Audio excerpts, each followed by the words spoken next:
founder is trying to communicate through the education system what little efforts of 60-70,000 authorities in the country, that this peace syllabus, my dear students. So आपको सबको पता होना ज़रूरी है कि ये इस इंस्टीट्यूशन से जो थॉट अभी नेशनल एजुकेशन पॉलिसी भी सबके सामने आ गई है और उसमें भी जो जो चीज़ें इस संस्था ने पिछले 30-40 साल से करने का प्रयास किया है, काफ़ी सारी चीज़ों का रिफ्लेक्शन नेशनल एजुकेशन पॉलिसी में भी है।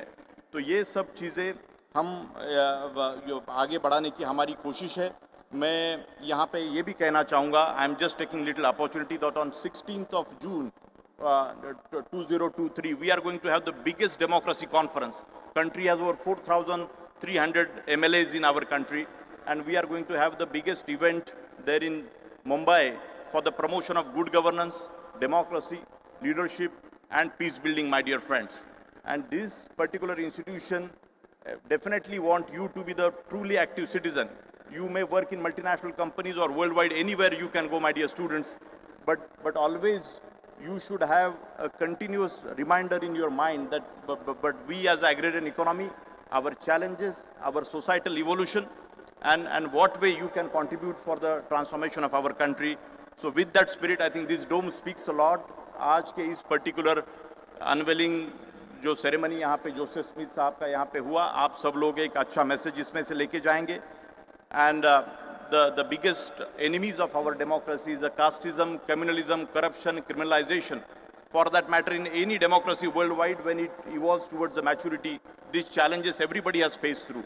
But in our country, my dear students, I want each one of you to think in the political process how we are evolving. What are the biggest challenges in front of us? And if we truly eradicate all such enemies of our democracy, naturally, ultimately, we are going to achieve that great harmonious society, and we create a great order in the society through which a peace can be established.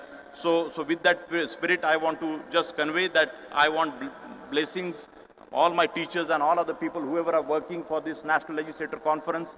Satish Mahana ji has taken a great lead for establishing this National Legislator Conference, and we are having the separate agenda today or tomorrow.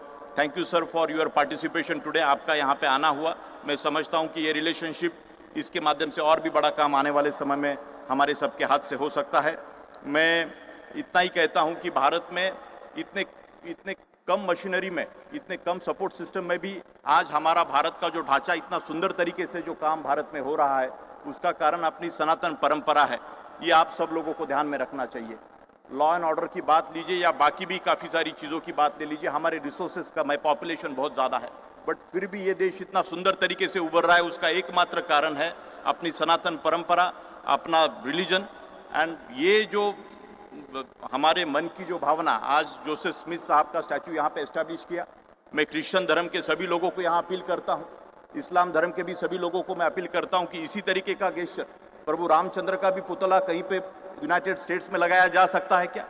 Christians and all the communities need to think कि इस तरीके से वहाँ पे भी वहाँ के जो हिंदू लोग और जो भाई वहाँ पे है, तो इस तरीके से एक सौहार्द की भावना बढ़ेगी और हम सब लोग इकट्ठा आके इस तरीके का एक मैसेज विश्व में तैयार कर पाएंगे. आने वाली पीढ़ियों के सामने हम इसको ताकत दे पाएंगे.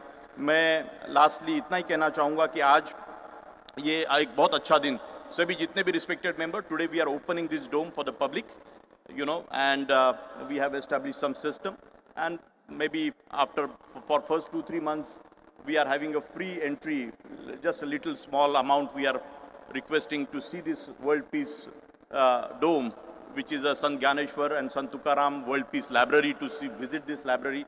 So officially I want to announce and communicate to everybody that from today this dome we have opened up for the common public, and any sort of community, caste, creed, religion, all over the world, people can come with some belief system and they carry a great message to build up our great nation. Thank you so much once again. And मैं सबके नाम नहीं ले सकता, लेकिन सभी जितने भी महानुभाव यहाँ पे बैठे हैं सबका मैं अभिनंदन स्वागत करता हूँ. I have just one syllabus copy which we have developed here, the World Peace Syllabus. Today we have the president of the Brigham Young University, Honorable Kevin Worthen. He is here, so I want to hand over this copy to Professor Kevin about the World Peace Syllabus from MIT World Peace University and MIT ADT University. All the respected member, मैं सबका यहाँ पे अभिनंदन स्वागत करता हूँ. Sir, आपका भी यहाँ पे स्वागत. Everybody sitting here on the dais, and I pray that in the future we come more closer and do some meaningful work through this very monument which is created in the human history with a very great manifestation of our beloved founder, Dr. Vishwanath Karad, sir. Thank you so much. Jai Hind, Jai Bharat. Thank you very much, sir, for your address. Thank you very much for sharing your thoughts on this important occasion. Now it's time when I invite the copy of the syllabus of world peace being handed over. A big round of applause, my friends. On behalf of from MIT World Peace University to Brigham Young University, we are handing over the syllabus to Kevin Worthen. Thank you very much, sir. We request you to kindly go through and take this message of world peace to Brigham Young University. It's time when I invite the Honorable D. Todd Christopherson to address the gathering. But before I invite him, I request my technical team to kindly relay a small film made on Honorable D. Todd Christopherson. Elder D. Todd Christopherson was called to the Quorum of the 12 Apostles of the Church of Jesus Christ of Latter-day Saints on April 5, 2008. Elder Christopherson earned his bachelor's degree from Brigham Young University and his law degree from Duke University. He married his wife, Kathy, in 1968. They are the parents of 5 and have 18 grandchildren.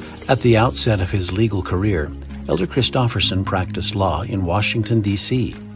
In 1972 to 1974, he served as law clerk to the Honorable John J. Sirica, Chief Judge of the United States District Court for the District of Columbia.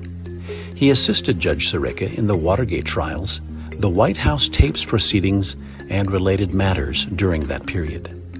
Elder Christopherson has served as a full-time officer of the Church of Jesus Christ of Latter-day Saints since April 1993.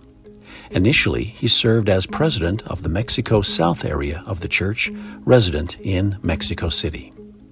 Throughout Elder Christopherson's ministry, he has met with members, missionaries, and religious and political leaders in all parts of the world. These have included leaders such as Luis Almagro, Secretary General of the Organization of American States, the President of Ghana, Nana Akufo-Addo, Oluyemi Osinbajo, Vice President of Nigeria, and in company with the President of the Church, Dr. Alwi Shihab, Special Envoy of the President of Indonesia, among others. Elder Christopherson's efforts to establish goodwill, trust, and collaboration among religious leaders and people of all faiths in many countries has been motivated by his desire to promote the values that religious faith promotes in society and the humanitarian work that is being done around the world as people of faith come together to lift those in need.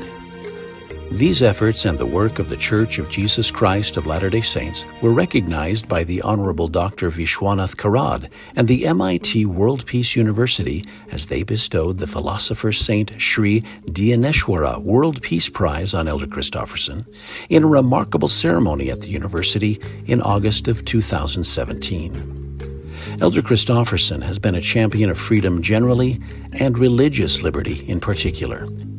He has spoken in many settings on the subject of the free exercise of religion and belief, including at an all-party parliamentary group roundtable at the British Houses of Parliament in London in May 2018. He has worked to support civil rights and equal opportunity for all races and ethnic groups. A sometimes unrecognized part of Elder Christopherson's worldwide ministry has been his interest in and outreach to children. He has met them in the Solomon Islands, Paraguay, Mexico, Brazil, Ghana, and across the globe. He has a special interest in the health and development of children and young people as they represent the future of the church and the world, and wants to protect their innocence and their opportunities in life. Not long ago, in the company of the President of the Quorum of the 12 Apostles, M. Russell Ballard, Elder Christopherson visited the birthplace of the prophet Joseph Smith in the state of Vermont in the United States. These two apostles reflected on the great vision of Joseph Smith and and what his testimony of the Father, the Son, and the Holy Spirit has meant in the lives of many millions of people of all ages over the last 200 years. Joseph Smith testified that Jesus Christ opened the way for the eternal joining together of all generations of humankind in the great family of God. Elder Christopherson is pleased to help carry forward that inspiring legacy. Welcome with a big round of applause, Honorable D. Christopherson.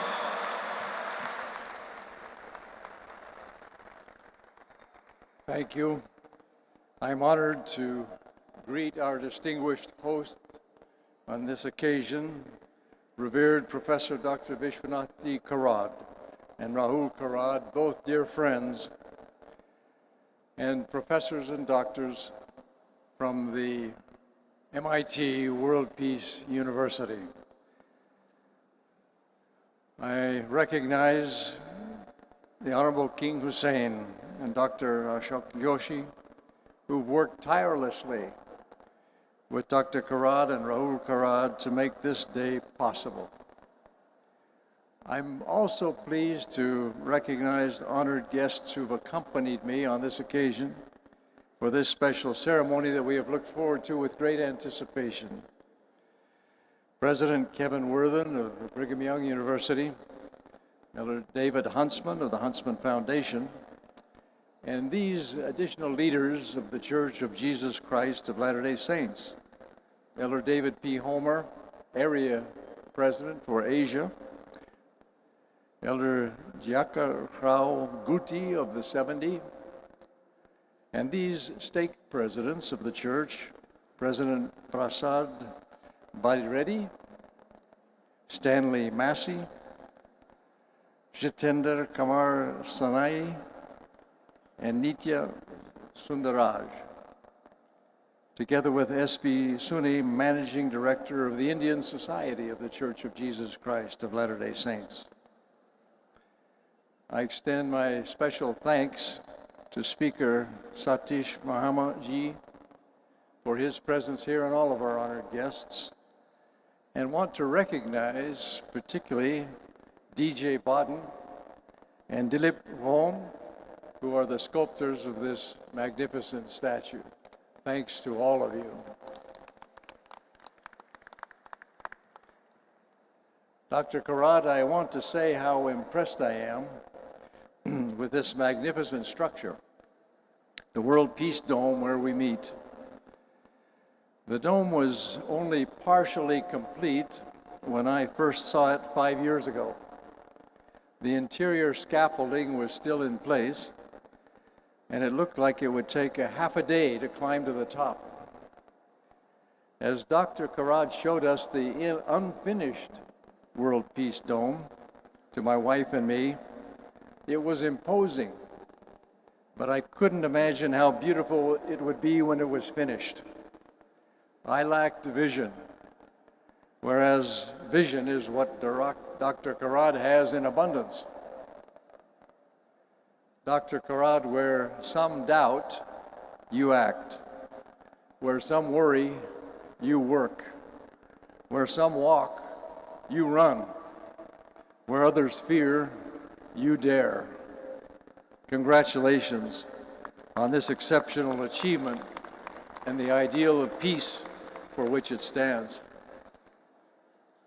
It's my privilege to speak for a moment about the life and character of the prophet Joseph Smith. He was born, as has been mentioned, in December 1805 in Vermont, United States of America. As a young man, he was troubled by the contending religions in his area, concerned about his personal salvation. In 1820, young Joseph Smith sought solitude in a grove of trees near his home for answers. While calling upon God, he saw two glorious personages, God the Father and his Son Jesus Christ, standing above him in the air in a pillar of light. They spoke to Joseph Smith, told him the fullness of the gospel would be restored to earth through him in the future. We have ever since referred to this incomparable theophany as the first vision, and it is foundational to all that followed in the unfolding plan of God for the redemption of all of us, his children. In 1823, Joseph Smith, then just 17 years old, was visited by an angelic minister who told him about an ancient record inscribed on gold sheets or plates, buried in a hill near his home. In each of the following 4 years, this same messenger visited Joseph Smith to give him further instruction. Finally, in 1827, after these years of preparation, Joseph was given possession of the gold plates and translated them into English by the gift and power of God. The resulting book, titled the Book of Mormon, contains a record of God's dealing with ancient Americans, culminating with the personal ministry of Jesus Christ to them following his resurrection. The Book of Mormon is a companion scripture to the Bible and has now been translated into over 100 languages. Beginning in 1829, priesthood authority to act in the name of God was bestowed upon Joseph by ancient prophets and apostles who'd been resurrected. In 1830, Joseph Smith formally organized the Church of Jesus Christ of Latter-day Saints.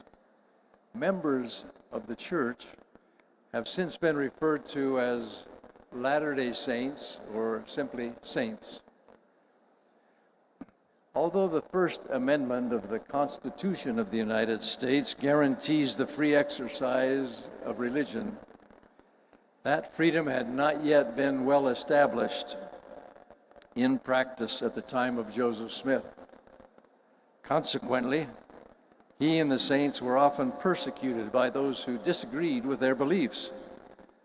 One winter night, Joseph was dragged from his home by a group of violent men who stripped off his clothes and then covered him in hot tar, leaving him for dead. One of his little children, awakened by the noise, left the house, became sick from the exposure to the cold, and soon died. In 1839, the saints arrived in the state of Illinois in the United States as refugees. Under Joseph's leadership, and despite their poverty, they founded the city of Nauvoo on the Mississippi River. A temple was built where church members received sacred ordinances for themselves and for deceased relatives. The Church of Jesus Christ of Latter-day Saints began to spread across the world.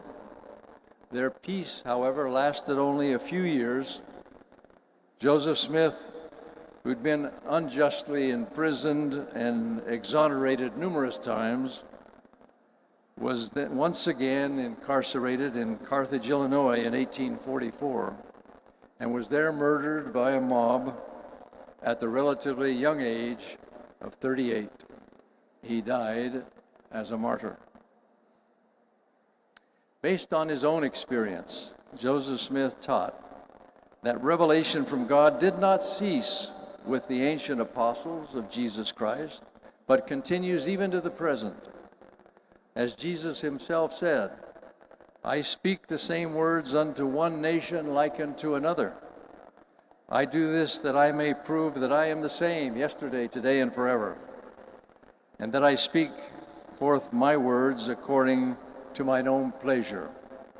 And because that I have spoken one word, ye need not suppose that I cannot speak another, for my work is not yet finished, neither shall it be until the end of man, neither from that time henceforth or forever."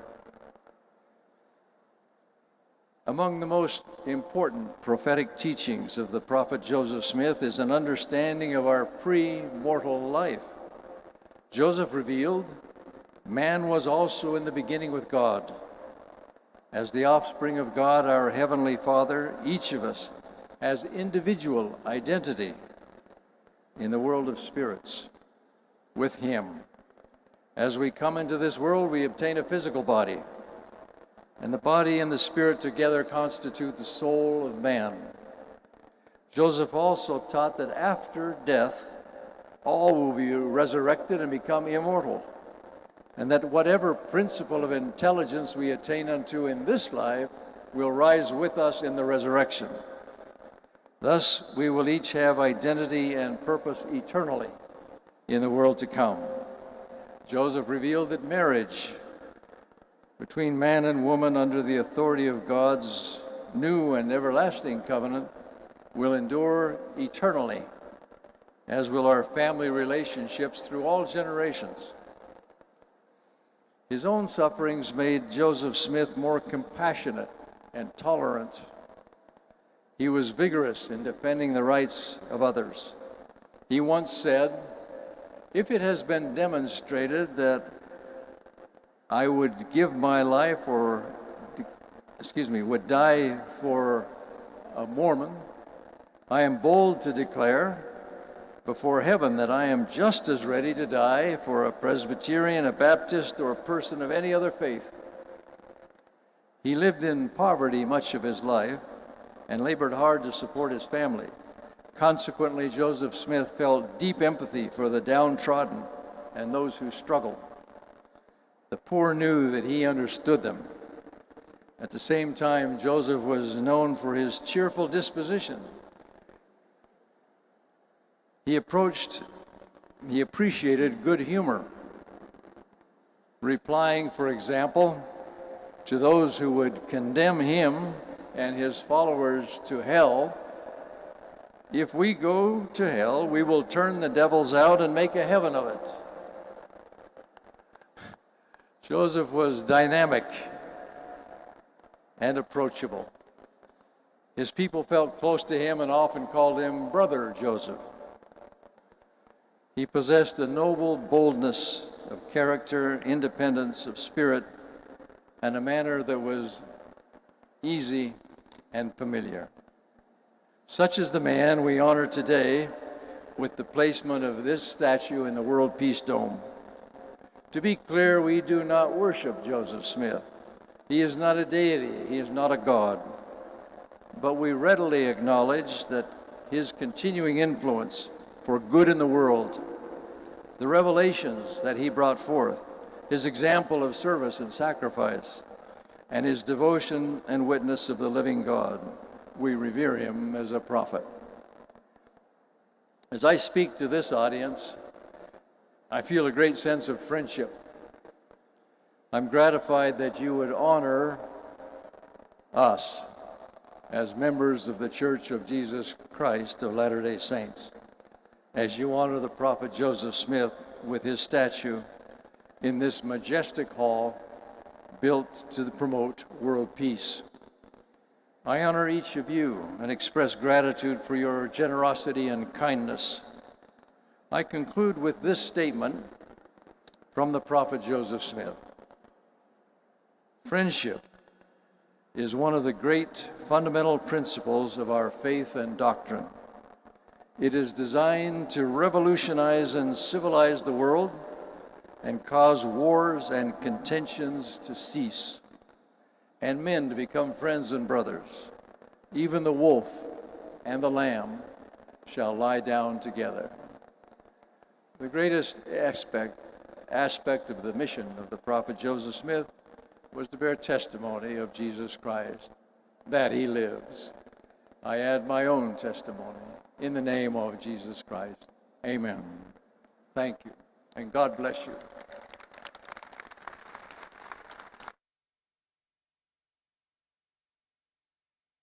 Thank you very much. Let's rise in our seats and give a standing ovation to Honorable D. Christopherson.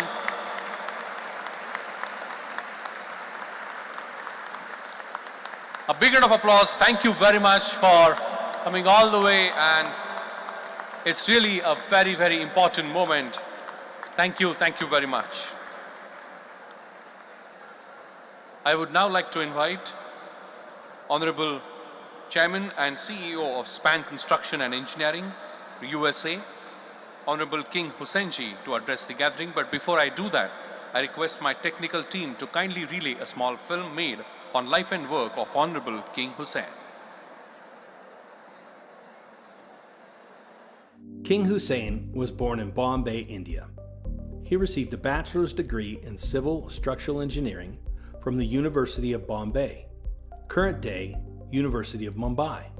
He came to the United States and attended Brigham Young University in Provo, Utah, where he graduated with a master's degree in civil structural engineering. After completing his education, King started working as an engineer in the steel building industry. In 1972, King married Diane Clark, who grew up in Afton, Wyoming. Together they have 4 children and 10 grandchildren. In 1980, he established Span Construction and Engineering in Central California and is currently serving as the chairman and CEO. From its humble beginnings, Span has steadily grown to be one of the largest steel building, engineering, and construction firms operating on 4 continents. King founded Span on the principles of keeping commitments at all costs and delivering extraordinary quality, schedule, and service that has differentiated Span in the steel industry. As a result, Span has been ranked number 1 in the steel building industry for 32 consecutive years and counting. In 2014, King was inducted in the Metal Construction News Hall of Fame, an honor recognizing his impact on the industry. He recently received the Lifetime Achievement Award from the Madeira Chamber of Commerce for his role in the economic, educational, and civic well-being of the community. In addition to his business ventures, King has been a prominent philanthropist, focusing his efforts on engineering education and supporting interfaith peace worldwide. His efforts range from providing funding to build new schools to helping found the South Asian Consortium for Religion and Law Studies, and helping kick off the first ever business roundtable to advance international religious freedom during the 2019 UN General Assembly. In 2021, King received the Gold Medal Award for Global Business and Interfaith Peace, along with Patrick Gelsinger, CEO of Intel Corporation. He continues to support the work of Brian Grimm, President of Religious Freedom and Business Foundation, who successfully implemented religious freedom initiatives in several Fortune 500 companies globally. King and his wife Diane serve on the executive committee of Brigham Young University's President Leadership Council and were honored to receive the President's Award. King is actively involved in helping design and build projects on the BYU campus, as well as projects for the Church of Jesus Christ of Latter-day Saints, BYU Athletic Complex, Indoor Practice Facility, Hinckley Alumni Building, New Engineering Building, Football Stadium Improvements, Family Search Building, Star Valley Temple in Afton, Wyoming, Temple in Bangalore, India, currently under construction.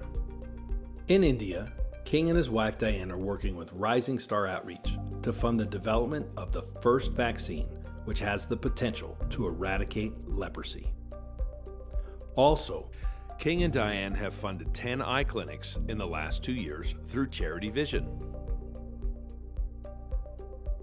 Recently, Rahul Karhad, Cole Durham, Ron Ganell, and King met with the Honorable Harsh Vardhan Shringla in New Delhi to explore options to conduct the Interfaith Forum Conference in India in conjunction with the G20 Summit, which will be held in India in 2023.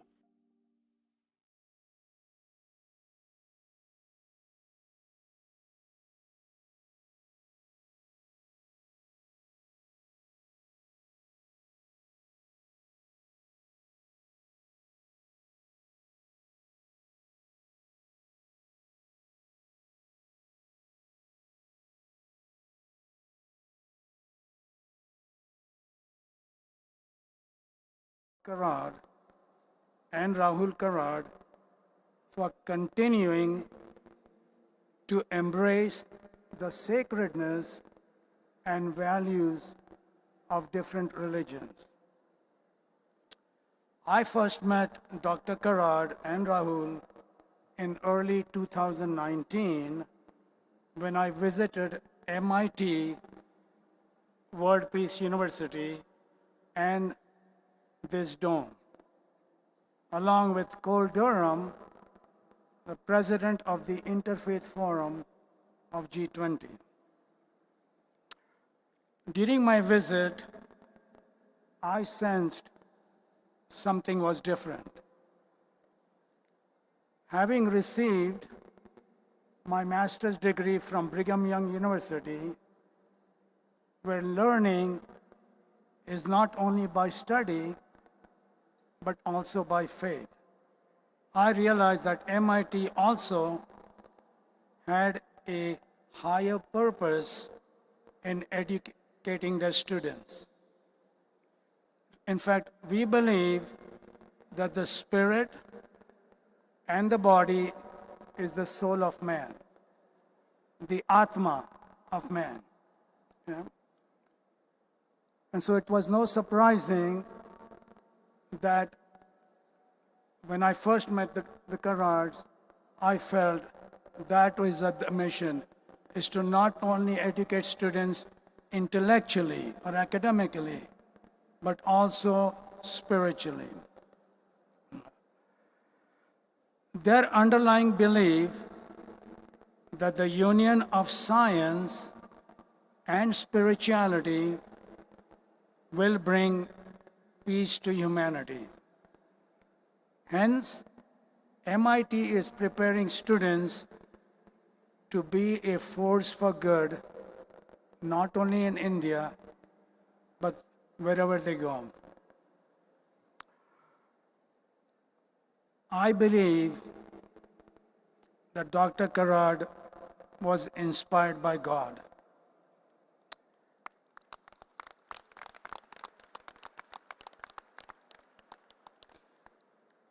The vision of Dr. Karad to promote peace and harmony for all of God's children has been his focus for a long time. He is following in the footsteps of Mahatma Gandhi, who gained freedom for India through nonviolence, and whose life was taken because he was promoting peace between two conflicting groups of people.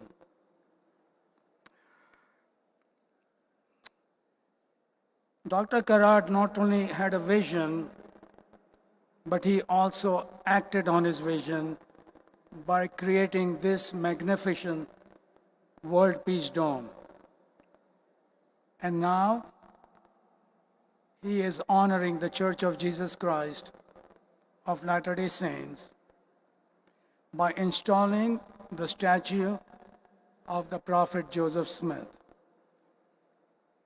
who restored the gospel of Jesus Christ as his main calling. I sincerely thank Dr. Karad for his vision and his belief in implementing it. But with all due respect, I believe Dr. Karad's work is doing more to promote peace than the United Nations.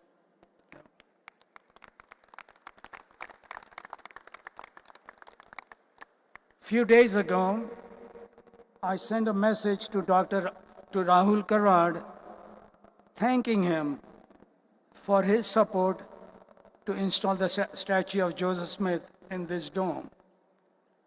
I'll read to you part of his response to me. And I quote, "It will be a great honor and privilege to install the statue of Joseph Smith. All his life, he worked for the cause of religion, harmony, peace, and humanity. I feel it is incumbent upon us and all our future generations to keep the holy flame burning forever. We all have a temporal existence here, but before we transcend to the other world, something constructive must be done to leave this world a better place. Unquote. Well, it is obvious that Dr. Karad and Rahul Karad are keeping the flame burning, and that is the legacy they will leave for future generations.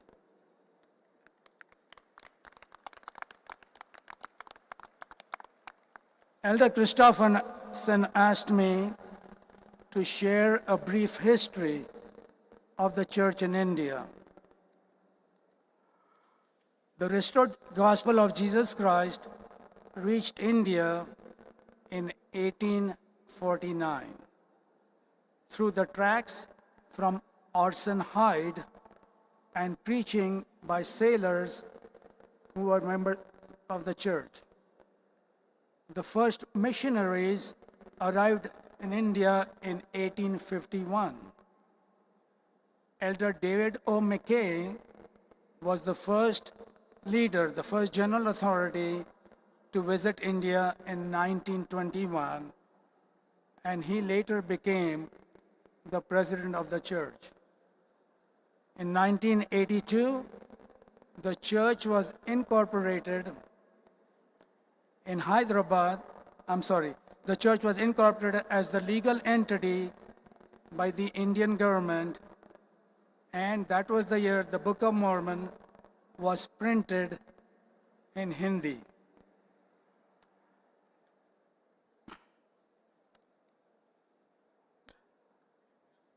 In 1993, the India-Bangalore mission, in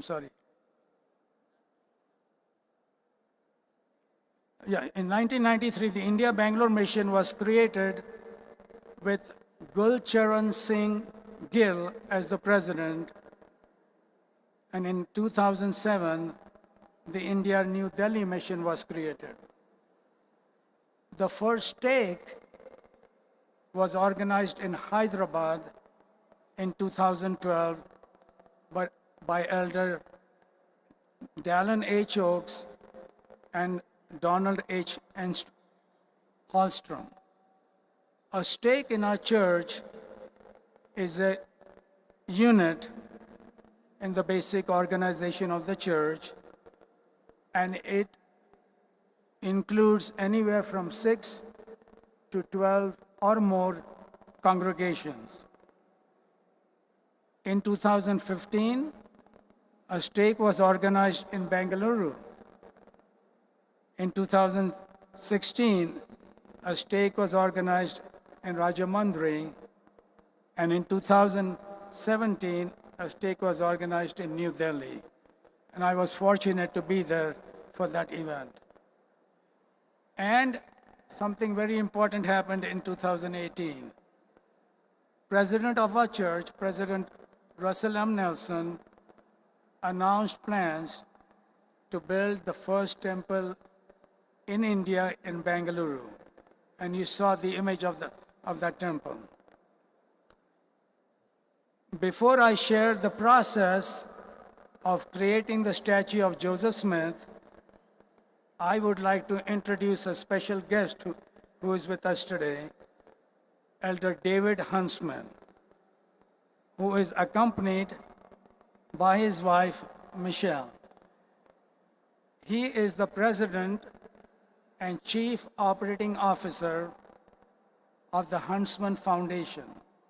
And I asked him to share the great work that foundation is doing around the world. Also, the Huntsman family have been doing business with the Reliance Group in India for a long time. So, Elder David Huntsman, it's your time to speak.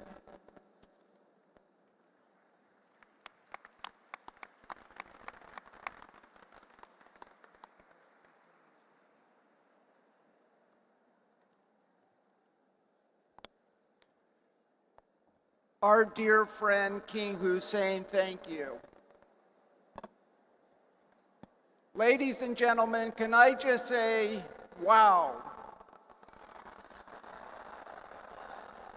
What a remarkable experience to be here with all of you in such a remarkable structure to pay tribute to the Prophet Joseph Smith. I pay my respect to Dr. Karad. Thank you very much. It is an honor to be in your country, to be in your city, to be in your home last night, and to be here at your university today. Thank you very much.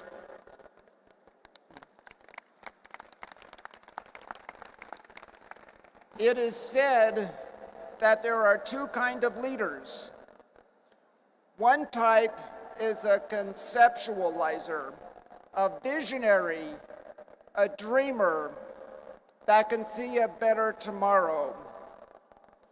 The other type of leader is an implementer, a practical skill set, rolls up their sleeves and get things done. Dr. Karad is a rare individual who possesses both skill sets, and that's why we're able to be gathered here today. I recognize Elder Christopherson and his wife, Sister Christopherson. We love you, we sustain you, and we pray that Heavenly Father will bless you as you travel around the world, blessing the lives of so many. Ladies and gentlemen, it's a great honor for me to be here on behalf of the Huntsman Foundation. It was started by my father. My father found great wisdom in the Bible, in the 5th chapter of Matthew, which talks about our obligation to help the poor, the needy, the sick, the afflicted. It's an obligation that we all share and we take very seriously.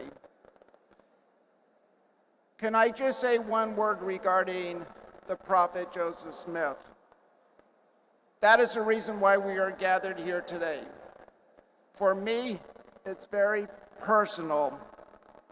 The Prophet Joseph Smith was a promoter of love. He was a restorer of truth. He taught about faith, faith in God above. He taught about hope, hope in the life to come. And he taught about charity, charity toward all of our brothers and sisters. Brothers and sisters, I express my gratitude to you to be a part of this remarkable event today. Thank you so much for being here.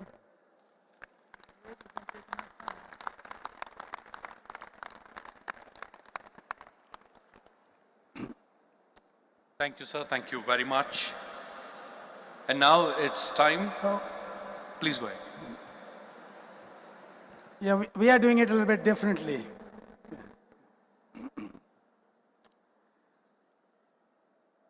I cannot talk about the process of creating the statue without thanking Dr. Ashok Joshi.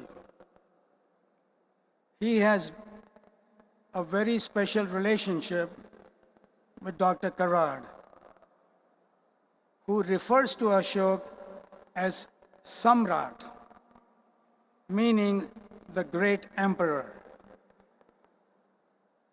I call him Ashoka, the enlightened one. Yeah. Ashoka is a successful businessman who has lived in the Salt Lake City area for 36 years. He is a trusted friend of the Church of Jesus Christ of Latter-day Saints. He was very instrumental in connecting us with the Karads, with MITWPU, and helping us for the reason why we are today, to unveil the statue of Prophet Joseph Smith. Ashok warned me, he said, don't mention my name, so I'm going to pay the price for it. Elder Christopherson, an apostle of our church, was assigned to oversee this important assignment to create a statue that best resembled the Prophet Joseph Smith. To be specific, the first presidency of the church provided a photo of a large statue of Joseph Smith, which is installed at Joseph Smith's birthplace in the state of Vermont. That was to be used as a pattern to create the statue. That statue, along with many others, was created by a talented sculptor, D.J. Bowden, who's sitting on the stand with us today. Okay.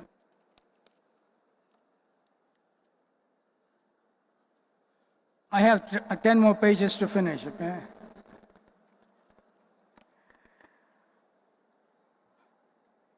DJ came to Pune and with the hospitality of the Karrads, worked with the local sculptor, Dilip Roham, who is also here today. And together they created the statue that was approved first by Elder Christopherson, and then he took it to the first presidency for the final approval. And this is the statue image that you see today. Okay. So I want to thank DJ Bowden and Dilip Roham for their very valuable service. On a personal level, I am grateful to God for the Prophet Joseph Smith, for his life of sacrifice and for his role in restoring the gospel of Jesus Christ, including translating the Book of Mormon, because it has blessed my life and brought me closer to Jesus Christ.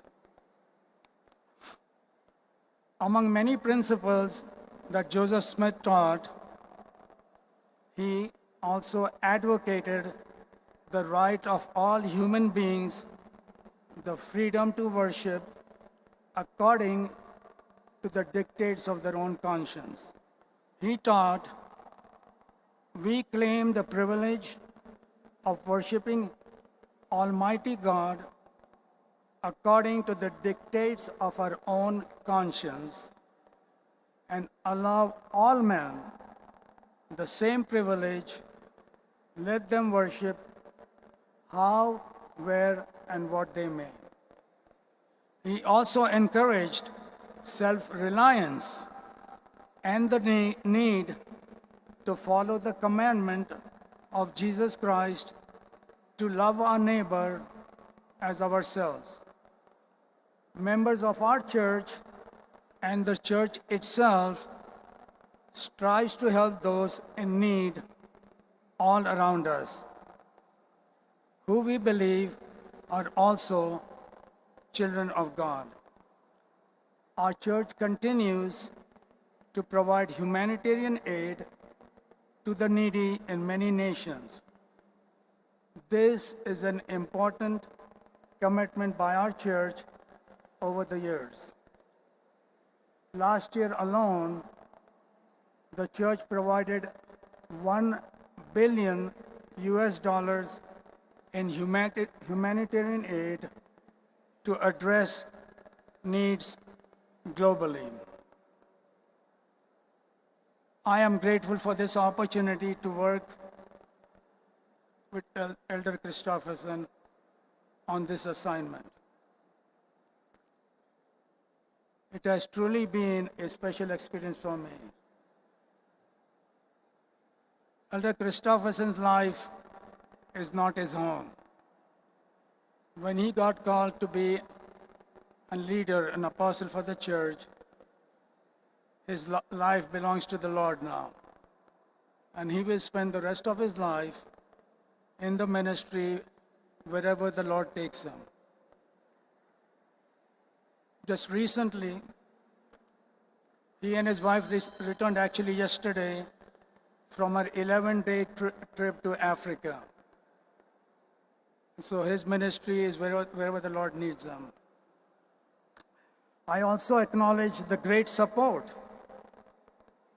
that is given to MIT by Ron Gunnell, the global envoy for the Tabernacle Choir at Temple Square, Richard Nelson, liaison to the United Nations for the church that he served for 21 months, for Cole Durham, president of the Interfaith Forum of G20, and Brian Grimm, president of Religious Freedom and Business Foundation.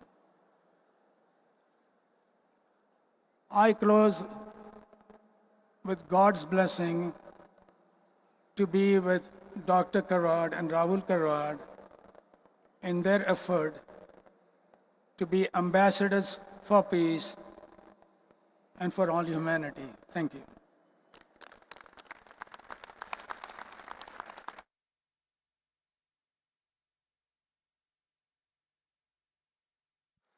Thank you, sir. Thank you very much.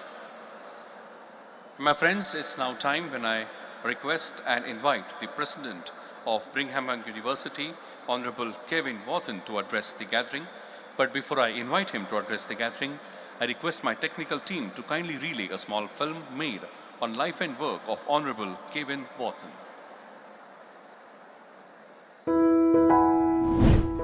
As one of North America's largest church-sponsored universities, Brigham Young University has a unique role in American education. It is a respected scholarly institution with nationally ranked academic programs, and it is also an institution grounded in faith. Sponsored by the Church of Jesus Christ of Latter-day Saints, BYU is home to more than 34,000 students. Kevin J. Worthen was inaugurated as its president in 2014. A native of a small coal mining town in Utah, Worthen attended the College of Eastern Utah before later earning bachelor's and Juris Doctor degrees from BYU.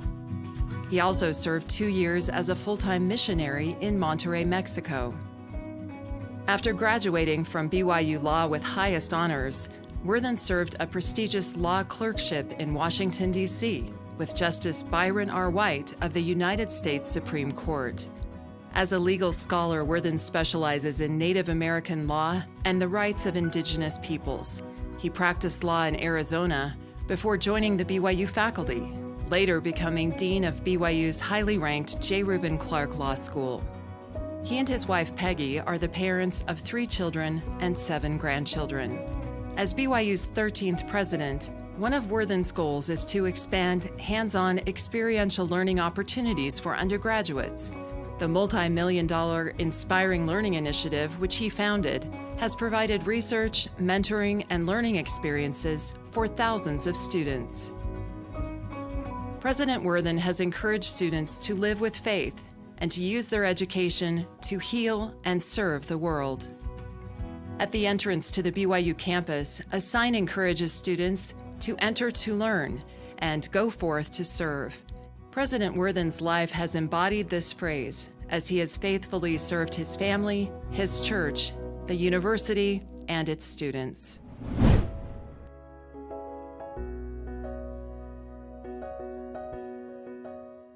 Honorable Kevin Worthen.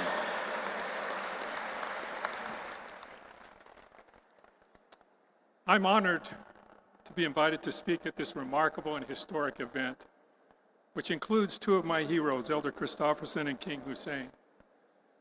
I'm extremely grateful to Dr. Karad and his son Rahul for so graciously hosting us and for issuing the invitation. I first met both of them as they attended and came to our campus in Utah, and I learned 2 things about them. Number 1, they loved students. And I hope you understood as we came in, there are a lot of students here. And they were the ones, and those are the main concern for Dr. Karad and his son. And number 2, they were interested not just in educating the minds of their students, but the heart and soul, a holistic approach to education that is often missing in higher education in the United States. And I found a kindred spirit in both of them who were interested in providing that kind of education to wonderful students, and I thank them for this opportunity of being involved in this program. As president of a university that is founded, supported, and guided by the Church of Jesus Christ of Latter-day Saints, the decision to include the statue of Joseph Smith in the Worldwide Peace Dome is both deeply moving and one cause for gratitude. I want to speak just for a moment about Joseph Smith's views on education. Although his opportunity for formal education was extremely limited, he only attended up until the 3rd grade, Joseph Smith greatly valued education. In order to understand how he greatly valued it, you need to understand a little bit about the teachings of the Church of Jesus Christ of Latter-day Saints. A fundamental belief of the Church of Jesus Christ of Latter-day Saints is that all human beings are beloved spirit sons and daughters of heavenly parents, and as such, each person has a divine nature and destiny. As Elder Christopherson explained in his remarks, we believe that all human beings lived with God as his children in a pre-mortal existence, and that in that realm, we accepted his plan by which we, his children, could obtain a physical body and gain earthly experiences to progress toward perfection and ultimately realize our divine nature as heirs of eternal life, of God's life. One of the primary purposes of this mortal life, therefore, is to learn things of eternal significance that we could learn in no other way. Education is thus central to what we believe is God's plan for his children. Joseph Smith taught that it is impossible for a person to be saved in ignorance. He taught that a person is saved no faster than they gain knowledge, and that the glory of God is intelligence. He also taught that whatever principle of intelligence we attain unto in this life, it will rise with us in the resurrection. And if a person gains knowledge and intelligence in this life through diligence and obedience, he will have so much the advantage in the world to come. As subsequent church leaders have explained, to members of the Church of Jesus Christ of Latter-day Saints, salvation itself through Jesus Christ is a process of education. Knowledge is a means of eternal progress. While the core exalting knowledge we seek centers on the truths of the gospel of Jesus Christ, our need to learn is not limited to traditional theology. Joseph Smith taught that the first and fundamental principle of our holy religion is that we believe we have a right to embrace all and every item of truth without limitation. In a revelation given to Joseph Smith, God commanded Latter-day Saints to learn, quote, things both in heaven and in earth and under the earth, things which have been, things which are, things which may shortly come to pass, things which are at home, things which are abroad, the wars and the perplexities of the nations and the judgments which are on the land, and a knowledge also of countries and kingdoms. Those of you who are listening may have seen talk about the disciplines of geology, astronomy, history, political science. These are all commandments we believe from God to learn these things.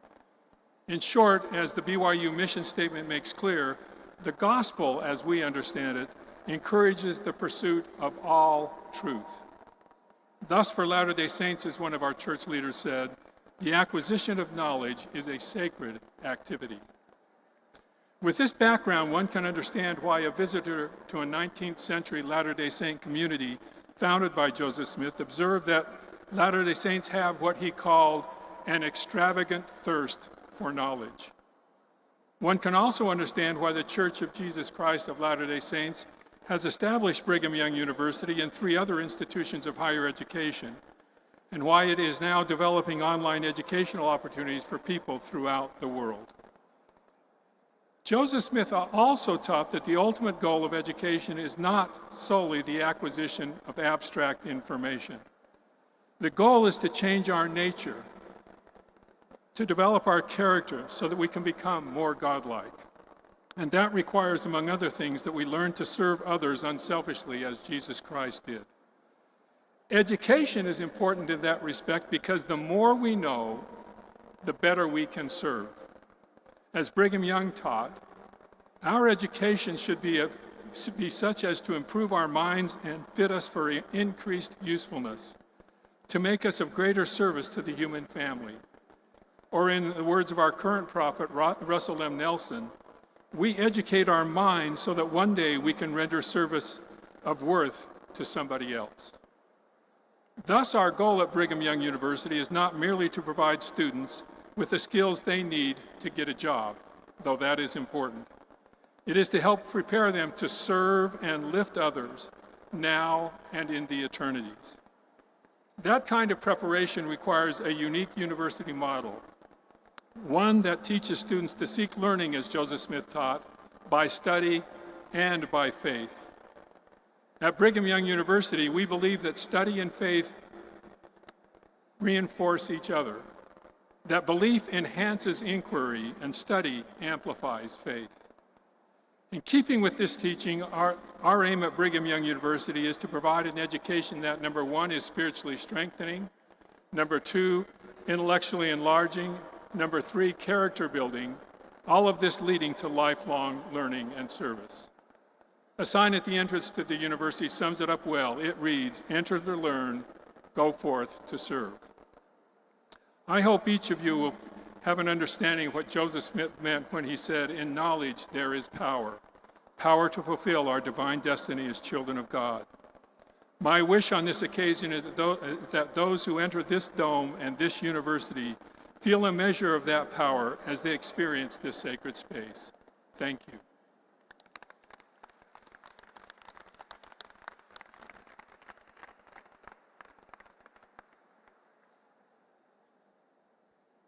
Thank you, sir. Thank you very much. And now it's time when I request the founder president of Mahabodhi International Meditation Center, Leh, Ladakh, Bharat, Venerable Bhikkhu Sanghasena ji, to address the gathering. But before I do that, I request my technical team to kindly relay a small film made on life and work of Venerable Bhikkhu Sanghasena ji.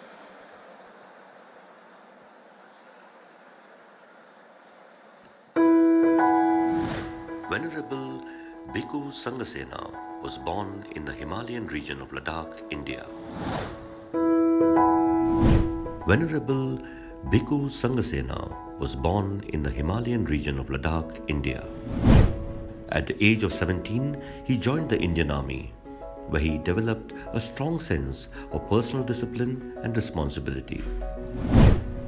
1977 was a particularly significant year in his life, but this is when he felt the inner spiritual call and decided to leave the army.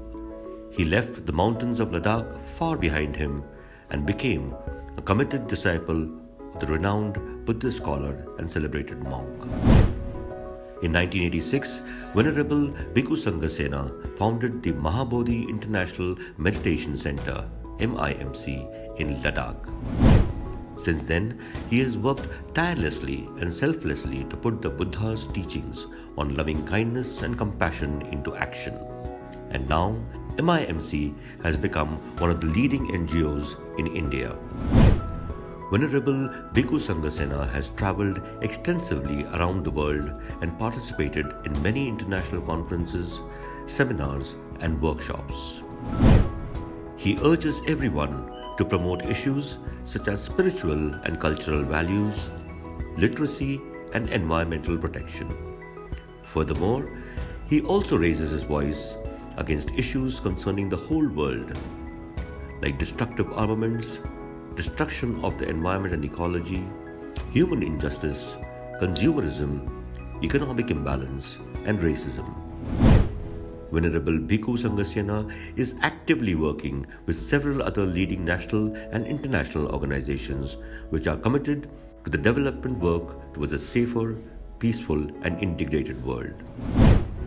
We warmly welcome Venerable. Distinguished guests, ladies and gentlemen, before I proceed further, with the permission from the guests and all of you present here, I would like to facilitate, I would like to pay our respect and gratitude to the man who created a piece of heaven on earth, who brought so many people from all parts of the world together in this beautiful World Peace Dome and allow us to experience something very, very historic and unique. And this person is no other than Dr. Karat, the founder of this esteemed university, University of Peace. There are so many universities, so many institutions, but University of Peace, University of Harmony, University of Religious Harmony are not many.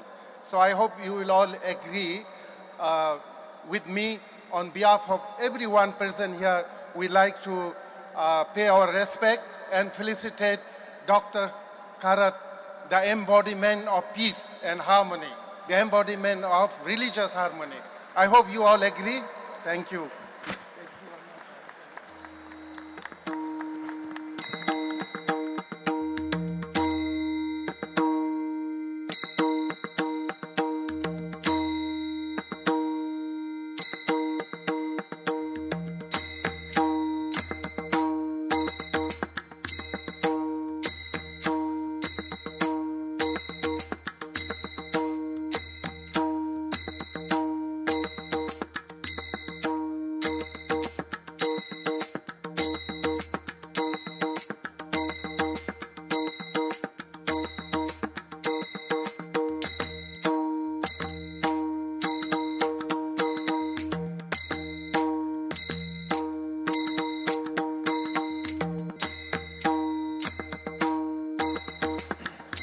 Let's give a big round of applause, my friends, to revered Professor Dr. Vishwaraj Karat, sir.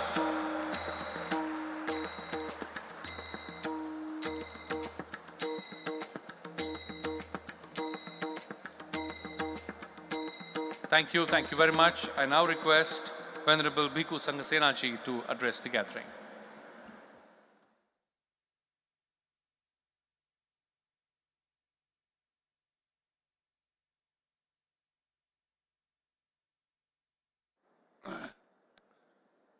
Buddhaṃ saraṇaṃ gacchāmi, Dhammaṃ saraṇaṃ gacchāmi, Sangham Saranam Gacchami.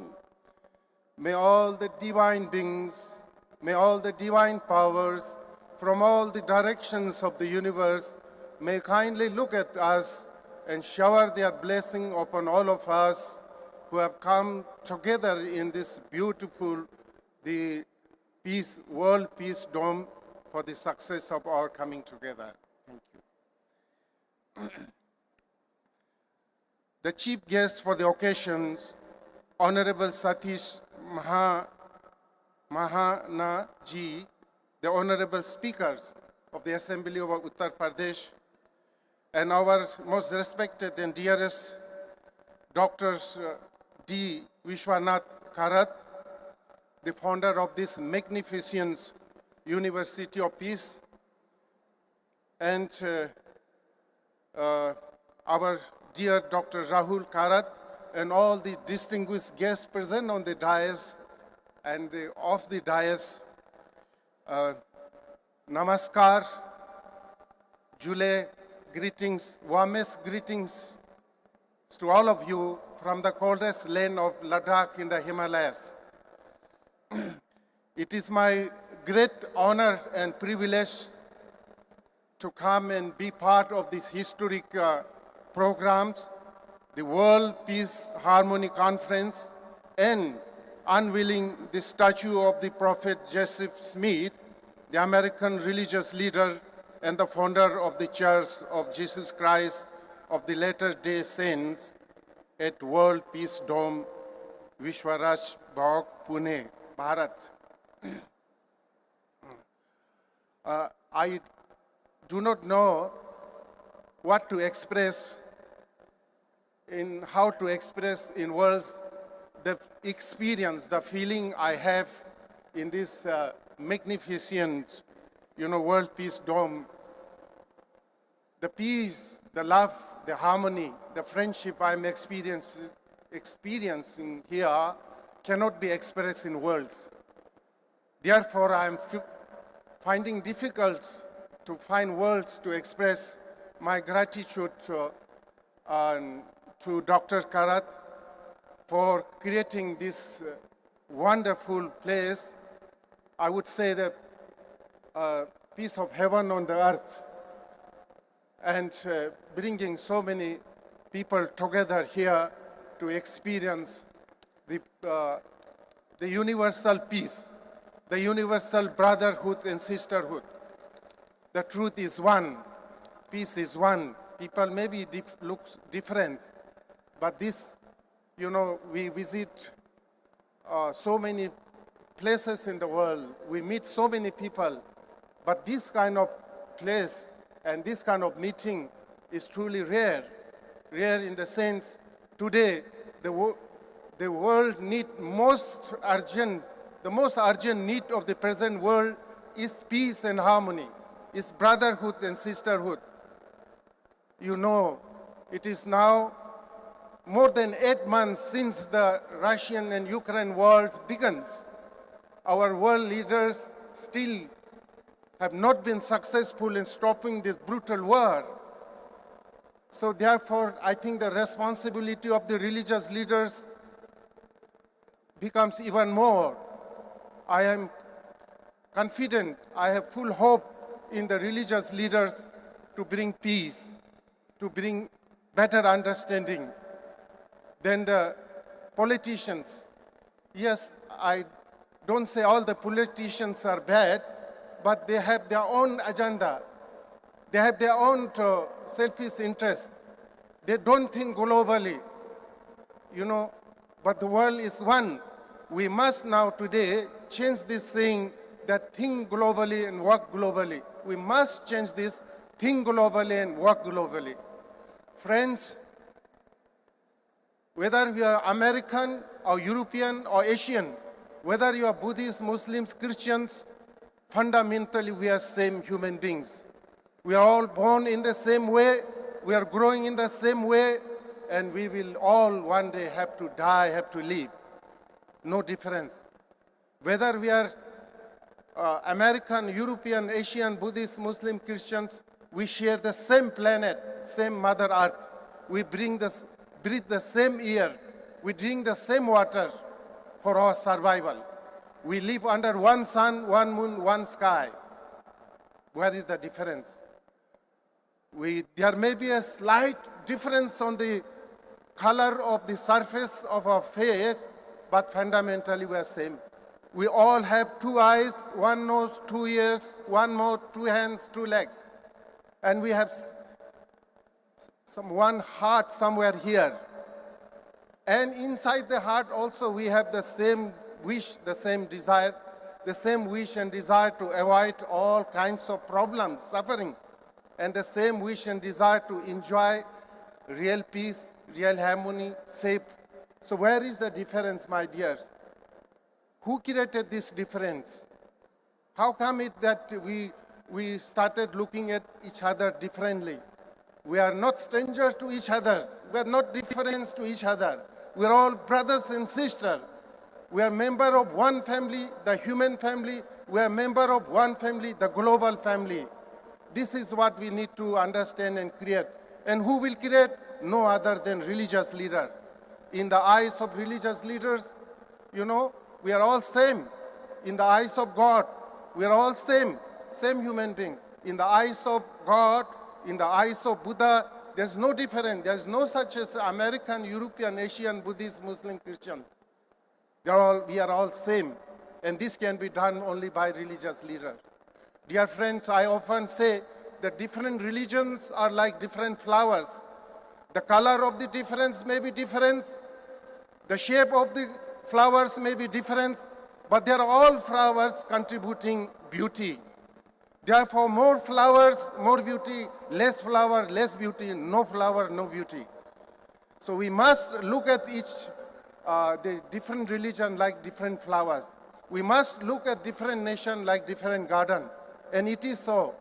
And if we can develop this attitude, the new attitude, new views towards others, the world will be different, friends. There will be no war, there will be no killing, there will be no division, there will be no hatred. The world, this very earth will become heaven We all can experience divine life here and now. We don't need to think and wait to experience heavenly world or heavenly life. It is right here. We need to clean our hearts. We need to clean our wrong views or misunderstanding about each other.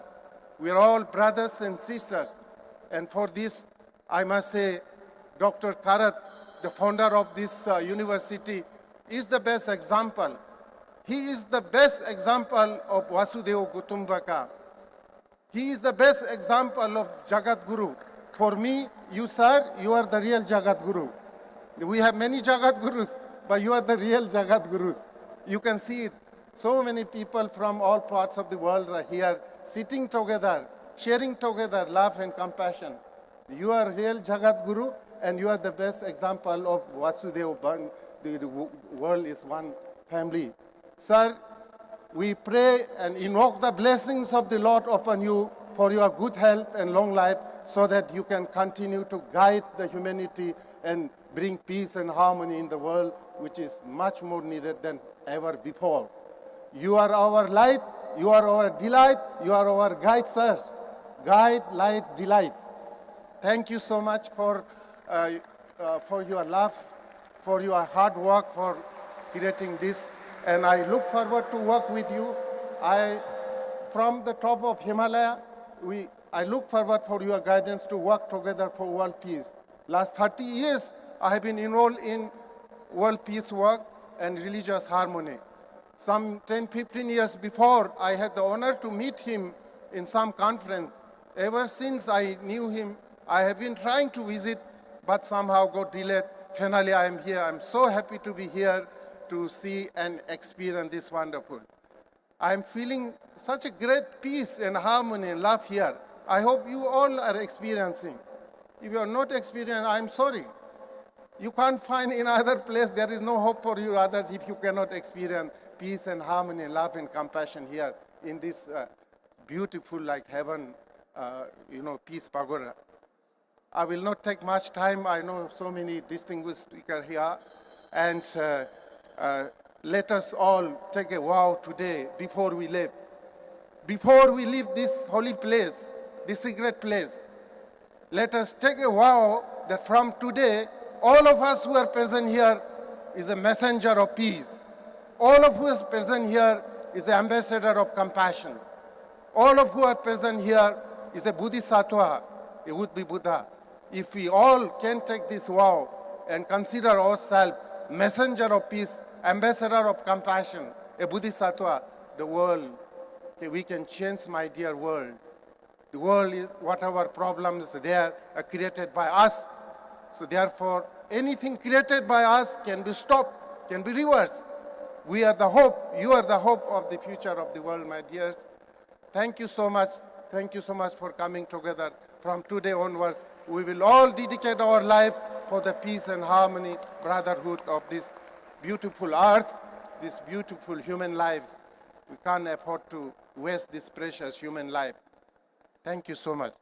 Thank you very much. Let's give a big round of applause to Venerable Bhikkhu Sanghasena ji. Thank you very much.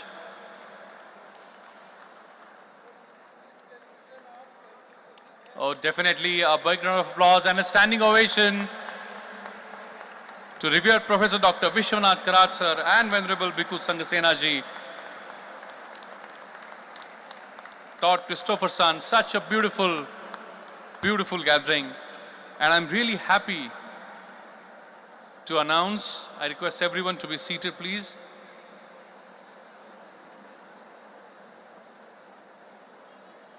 I request all the students to be seated, please.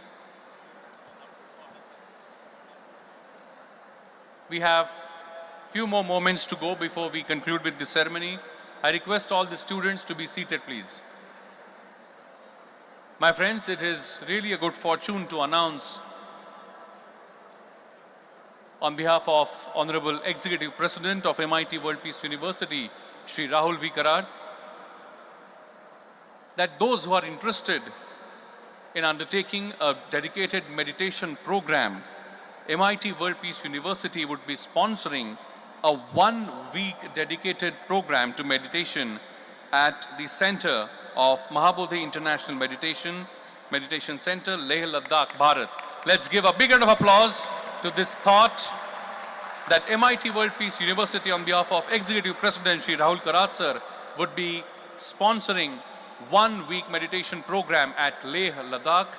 If any student is interested, you are requested to write an email to registrar@mitworldpeaceuniversity.com and express your wish. Thank you. Thank you very much. Let's give a big round of applause to Rahul Karat sir for this thought and execution. Thank you very much. And it's time when I invite the chief guest of this session, the Honorable Speaker of Uttar Pradesh State Legislative Assembly, Honorable Satish Mahana ji. But before I invite him to address the gathering, I request my technical team if they can please play a small film made on life and work of Honorable Satish Mahana ji. Shri Satish Mahana is a member and incumbent speaker of the Uttar Pradesh Legislative Assembly. He has served since the 11th Legislative Assembly and is currently representing Maharajpur constituency of Kanpur. He did his early schooling from St. Joseph's Senior Secondary School and attended the Kanpur University to obtain Bachelor of Science degree. He participated in the 2009 general elections as a BJP candidate from Kanpur and served as the vice leader of Bharatiya Janata Party in 16th Vidhan Sabha of Uttar Pradesh.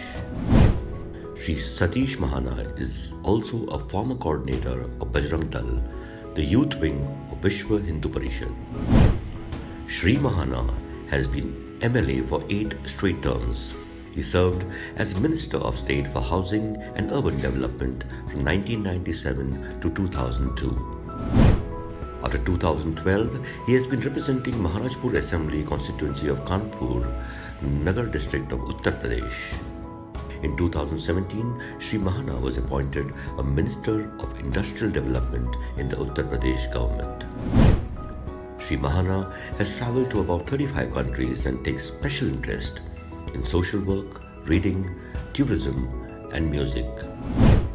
We warmly welcome Shri Satish Mahana. And welcome with a big round of applause, Honorable Shri Satish Mahana ji.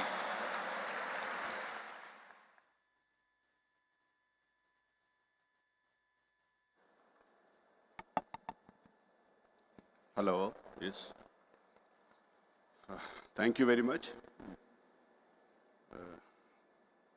Indeed, it's my proud privilege and happiness to be here on this occasion when MIT World Peace University is organizing this program of World Peace and Harmony, and also unveiling of statue of Prophet Joseph Smith, American religious leader and founder of Church of Jesus Christ. I would like to thank respected Shri Vishwanath Karat ji, Shri Rahul Karat ji, for inviting me here. 2 months back, I was in their university in Pune on the occasion of Bharatiya Chhatra Sansad. That was a very important program organized by MIT University. Because when we think about the democracy, when we think about the people of India, when we think about the Constitution, so there are 4 pillars according to the democracy, according to our Constitution now. Legislature, judiciary, and the government side, execute the people, those who are executing the system.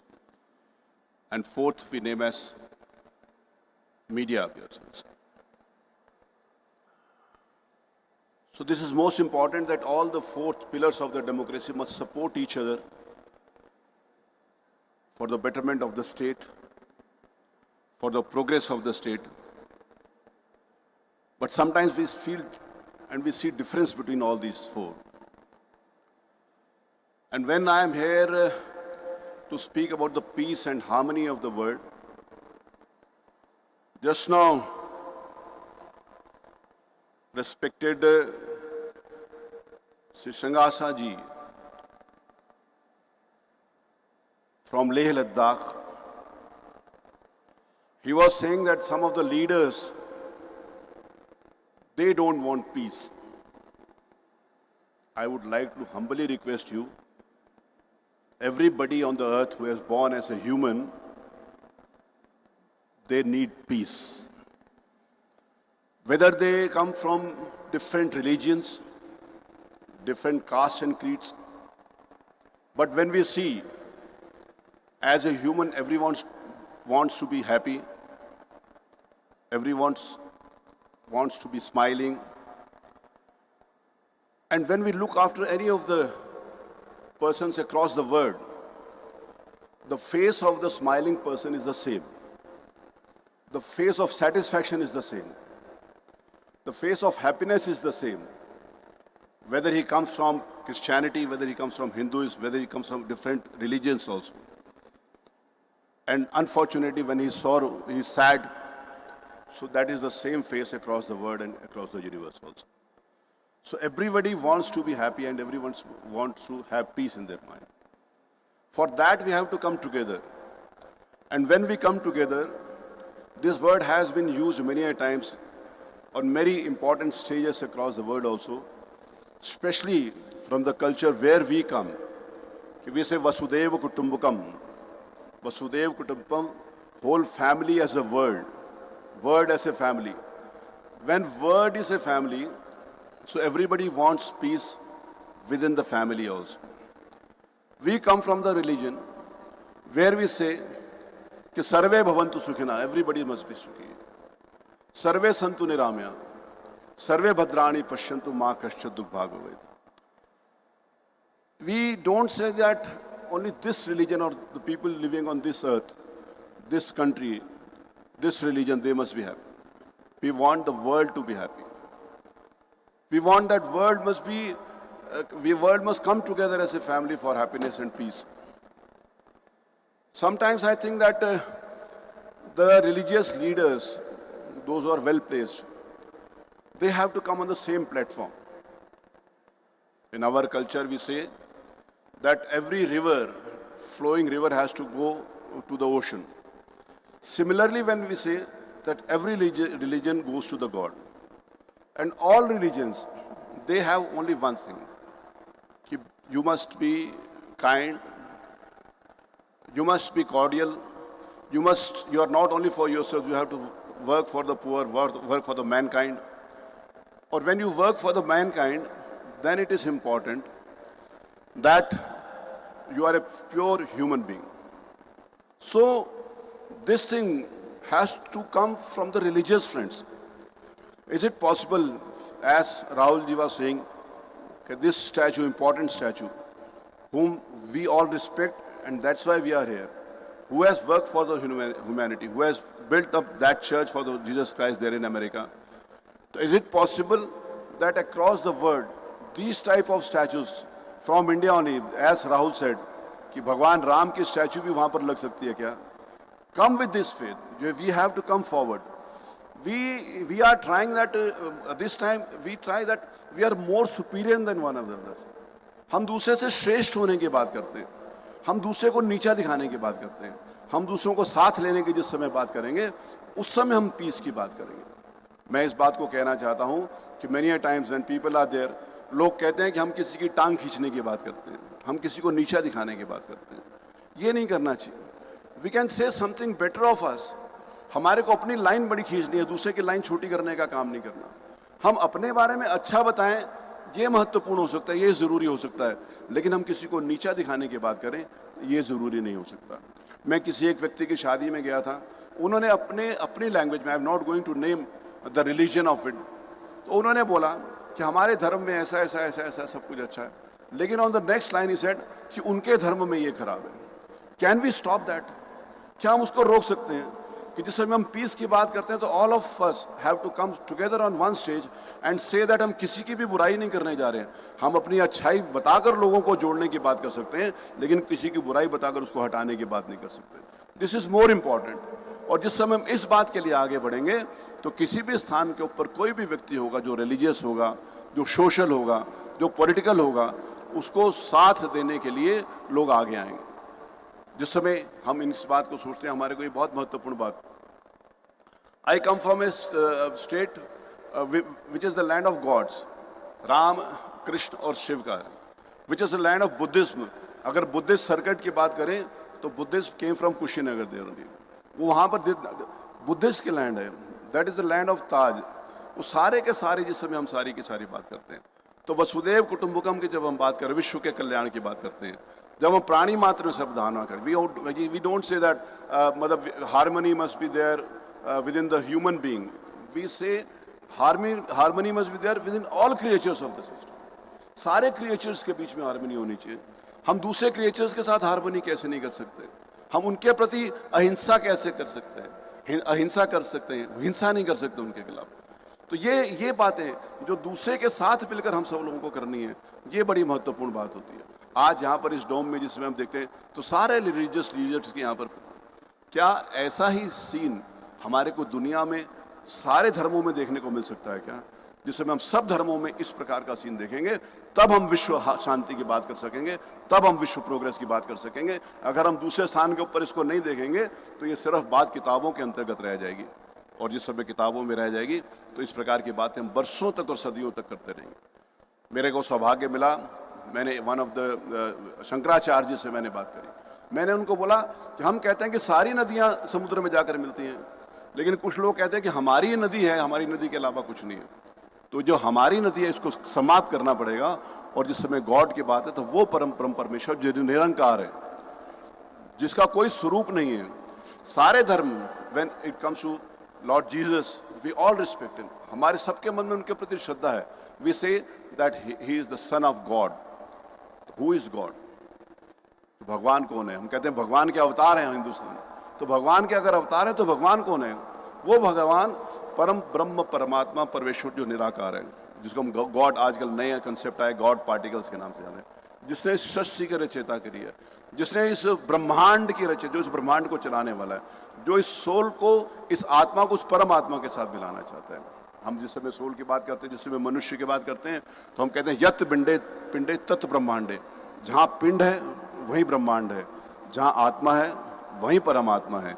तो हम अपनी आत्मा में परमात्मा को देख सकें, इसके लिए जिस समय हम आगे बढ़ेंगे तो उस समय वर्ल्ड पीस की हम सब बात कर सकते हैं। ये बहुत महत्वपूर्ण बात है जो प्रोफेसर कराट साहब ने यहाँ पर आज प्रारंभ किया। इसको हम कैसे दूसरे की आलोचना किए बिना अपनी लाइन को बड़ा करके लोगों को कैसे समझा सकते हैं? क्या जितने भी स्पिरिचुअल लीडर्स हैं, क्या ये अपने धर्म को मानने वाले लोगों को ये बता सकते हैं क्या कि कोई भी पॉलिटिकल आदमी, कोई भी सिस्टम आपको अगर रास्ते से भटकाने का प्रयास करे तो आप उससे मत भटकना, आप ह्यूमैनिटी के ऊपर चलना, आप इंसानियत के ऊपर चलना। क्या ऐसा कर सकते हैं क्या? हम अपनी कमजोरी कहीं दूसरे के ऊपर तो नहीं डाल सकते। इस बात को सब हम लोगों ने देखना है। और जिस समय हम सब लोग मिलकर, जैसे मैंने कहा कि डेमोक्रेसी के चारों पिलर मिलकर जिस समय काम करेंगे, उस समय हम डेमोक्रेसी की पूरी बात कर सकेंगे। उसी प्रकार से मैं कहता हूँ कि इस धरती के ऊपर रहने वाले हर व्यक्ति, किसी भी धर्म के हों, किसी भी जाति के हों, किसी भी पंथ के हों, जब सब लोग एक भाषा में का उपयोग करेंगे तब हम विश्व शांति की बात कर सकें। हमारी भाषा अलग हो, हम दूसरे को नीचा दिखाना चाहें। अभी पिछले दिनों एक सीन हम सब लोगों ने देखा, किसी एक स्थान के ऊपर कोई एक व्यक्ति अपने धर्म के बारे में बता रहा था। उसको बताने की अधिकार है, उसको कहना चाहिए, लेकिन अपने धर्म के बात बताते बताते दूसरे के धर्म की आलोचना वहीं पर शुरू कर दी। तो ये इस धरती के ऊपर स्वीकार नहीं होगी। इस धरती के ऊपर स्वीकार वही होगा जो अपनी बात कह सकने के साथ दूसरे का सम्मान करे। दूसरे का सम्मान किए बिना हम विश्व शांति की बात नहीं कर सकते। और जब हम दूसरे का सम्मान करेंगे, और वो हमारे धर्म ने, हमारी संस्कृति ने, dharma is not only the way of religion, it is not only the way of worship. Dharma is what is inbuilt of humanity. Humanity is dharma, our duty is dharma. हम कहते हैं कि सूरज का क्या धर्म है? सूरज का धर्म है गर्मी देना। हम कहते हैं कि चंद्रमा का क्या धर्म है? चंद्रमा का धर्म है शीतलता देना। हम कहते हैं पिता का क्या धर्म है? अपने बच्चों का पालन पोषण करना और बच्चों का क्या धर्म है, अपने पिता का सम्मान करना, ये धर्म है। और जिस समय इस धर्म की बात करेंगे तो उस समय वर्ल्ड पीस की बात होगी। जिस समय दूसरे के चेहरे के ऊपर मुस्कुराहट देखने की बात करेंगे उस समय वर्ल्ड पीस की बात होगी। जिस समय प्लेजर ऑफ गिविंग नहीं, प्लेजर ऑफ गिविंग होगा, प्लेजर ऑफ टेकिंग नहीं होगा। जिस समय किसी को कुछ देकर हम उस ज्ञान को बढ़ाने की बात करेंगे, उन संस्कारों को बढ़ाने की बात करेंगे, तब विश्व शांति की बात होगी। जिस समय हम विश्व शांति की बात करेंगे उस समय पूरा देश, पूरी दुनिया एक प्लेटफॉर्म के ऊपर आएगी और वो ह्यूमैनिटी होगी, वो मानवता होगी, वो समर्पण होगा, वो एक दूसरे को कुछ देने की बात होगी। हम एक दूसरे को देने की बजाय एक दूसरे से लेने का प्रयास करते हैं, और जब हम लेने का प्रयास करते हैं तब विघटन होता है। जब देने का प्रयास करते हैं और देने वाले का हाथ हमेशा ऊपर रहता है, अपने आप को हमेशा ऊपर रखने का प्रयास करेंगे, तब विश्व शांति की हम बात कर सकेंगे।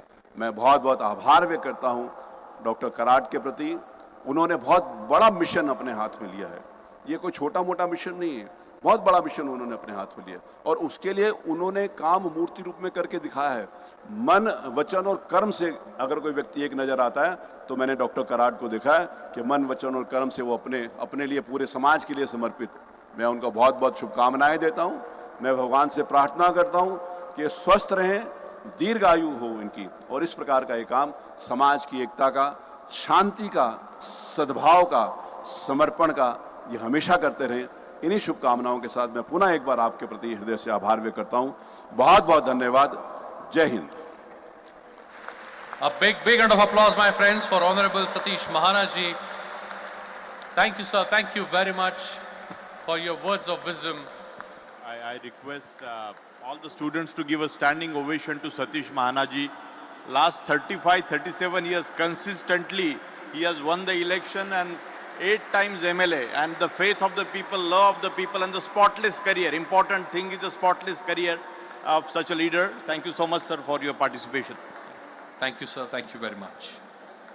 And now it's time when I invite UNESCO Chairholder, revered Professor Dr. Vishwanath Karat, sir, founder and chief patron of MITES MIT Pune and president of MIT World Peace University Pune, Bharat.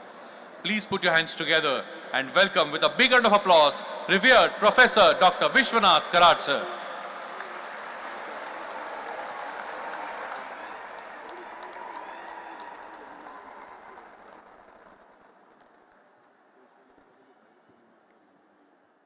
Honorable chief guest of today's function, the Speaker of Uttar Pradesh Assembly, Sri Satish Mahana ji, and most revered Honorable D. Todd Christopherson, a religious leader, a member of the Quorum of the 12 Apostles of the Church of Jesus Christ of Latter-day Saints from Salt Lake City, and all his colleagues, the Honorable Vice Chancellor, King Husein, and so many great men accompanying him on this most historic occasion of installation of the Prophet Jesus Smith. A very unique event is taking place today, and what a good fortune, friends. Ashok, can you come here?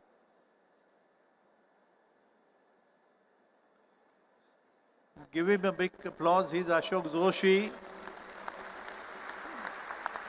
यहाँ Y बोल के तर्क तीर्थ लक्ष्मण शास्त्री जोशी साहब, भारत के बड़े great philosopher of India, his nephew, but he is my classmate.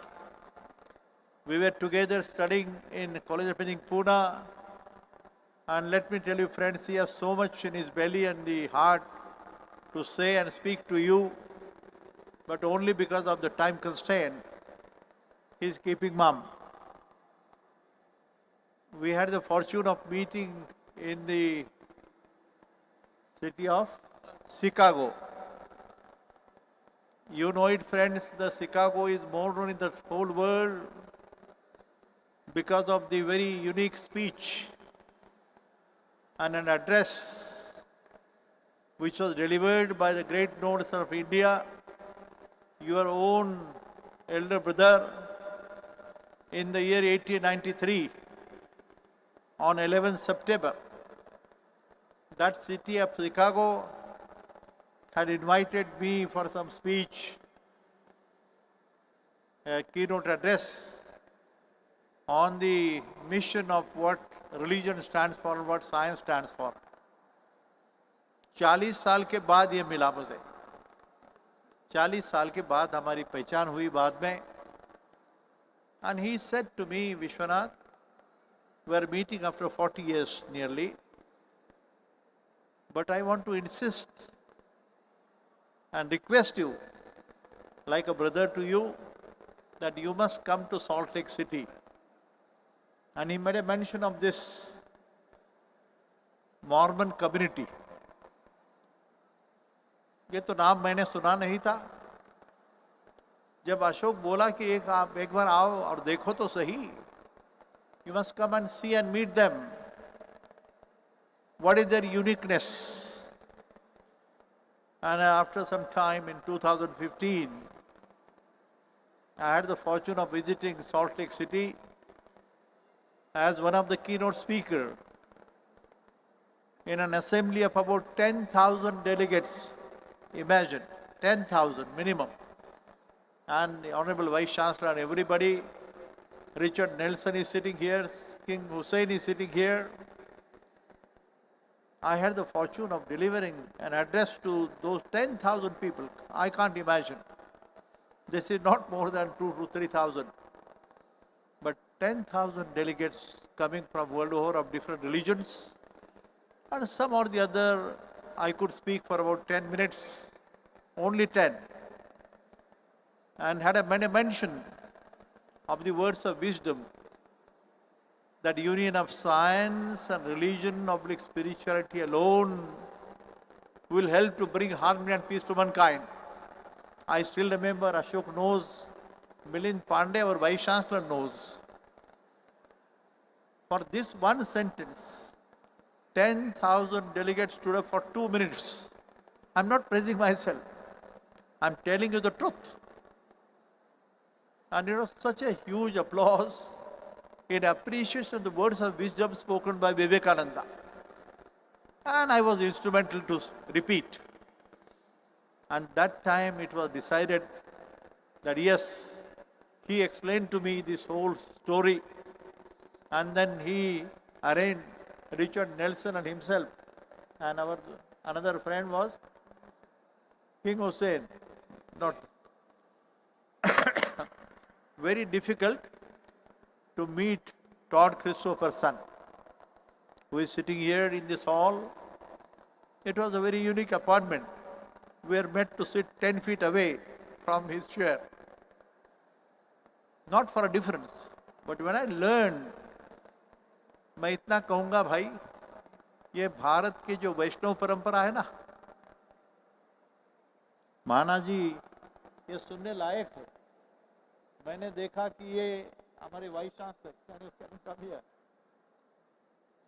I am meeting him after a very long time, but he was the chancellor or the president of that Brigham University. And when we went there with the Richard Nelson and Ashok, the first introduction, why I am doing this, what is the purpose behind? So many saints and sages are standing in this hall, but when I met this gentleman, it was almost 12:30 in the afternoon or so, in the noon. And I just requested the Chancellor or the President, can I have a cup of coffee? And thereafter, this gentleman, the President, he said, Professor, sorry, we don't serve tea or coffee. I was shocked. मैं बोला इतनी बड़ी संस्था है, 40,000 students है, 10,000 teachers हैं, no tea, no coffee, no drink, no liquor, no meat. ये वैष्णव परंपरा है भाई। और इनके बाद उनके लिए तालियां दे दो। Christopherson, can you stand up for a minute? For you. Yeah. मित्र हो, मी मुद्दाम आपल्याला सांगतो की असं माझ्या जीवनामध्ये मला कधीही कोणी भेटलं नाही. ही ती माणसं आहेत. आणि अशोकमुळे भेट झाली. आणि जेव्हा मला असं लक्षात आलं की जगाच्या पाठीवर 7 डे अद्वैती चर्च नावाची एक संस्था आहे. तेही व्हेजिटेरियन आहेत, pure, no cigarette, no smoking. पण हे माणसं भेटली. and then I learned that there is someone who is so similar, so matching with what Indian culture stands for. भारतीय संस्कृती, भारतीय परंपरा, भारतीय तत्वज्ञान, Vedic literature. Just now Mahana Sahib spoke so well and gave the meaning of what India stands for. ये वैश्विक संस्कृति की भाषा है, वेदों की, उपनिषदों की भाषा है. गलतफहमी हुई, but these were the people who showed me a glimpse of what India would like to convey and proceed and promote. मैं ज़्यादा नहीं बोलूँगा, लेकिन आज जब दिस प्रॉफिट जोसेफ स्मिथ साहब का स्टोरी आपने सुना, यहाँ इस हॉल में दुनिया के only the great saints and sages, these statues of almost 24, outside भी है totally 54. The scientists and the philosophers like Aristotle, Socrates, Plato, Kant, Hegel, Spinoza, Einstein, Newton, Faraday, Darwin, ये सारे साइंटिस्ट बाहर हैं. ध्यान में रखो, अंदर की बात सोचने वाले संत होते हैं. These are the greatest saints, the rishis and munis, who think of always the soul and the mind. शास्त्रज्ञ जो होता है वो देह और बुद्धि की सोचता है. I am grateful to you. You made a mention about education. The absolute right path can be shown only through education. Research. What type of education? It has to be a universal, value-based education system. I repeat, value-based universal education system. I told you, friends, that how can be the system be universal? Is it possible? हर देश की history अलग है, geography अलग है, भाषा अलग है, culture अलग है, तो यूनिवर्सल कैसे बन सकता है? Because the universal values of the universe, they are common. The time-tested values as कहा जाता है. और मैंने इन लोगों में, ये मॉर्मन कम्युनिटी का मॉर्मन बुक की बात हुई, मैंने देखा कि ये ऐसा एक अलग सी ये कौम है जो दुनिया को रास्ता दिखाने में इस world peace mission, promotion of culture of peace, development of, Mangesh Karad बोलता है होलिस्टिक पीस लविंग सोसाइटी. यार ये शब्दों को कोई मीनिंग लाना हो तो शायद इनकी दोस्ती हमको हो सकती है. इसलिए I just did this act and today it fills my heart with a sense of pride and pleasure when I stand before you, friends, when I see my two great friends and Mr. Ashok Joshi, and a great Indian after 54 years. We are meeting today after कितने साल हुए अपन भेटून. Friends, don't go on his size and this thing. He is a holder of 156 international American patents. Such a great man. Give him a big clap. मेरे नाम पे एक patent है बस, वो भारतीय है, सिर्फ एक. और इसके नाम पे 156 patents from the Americans. And a passion and a fire.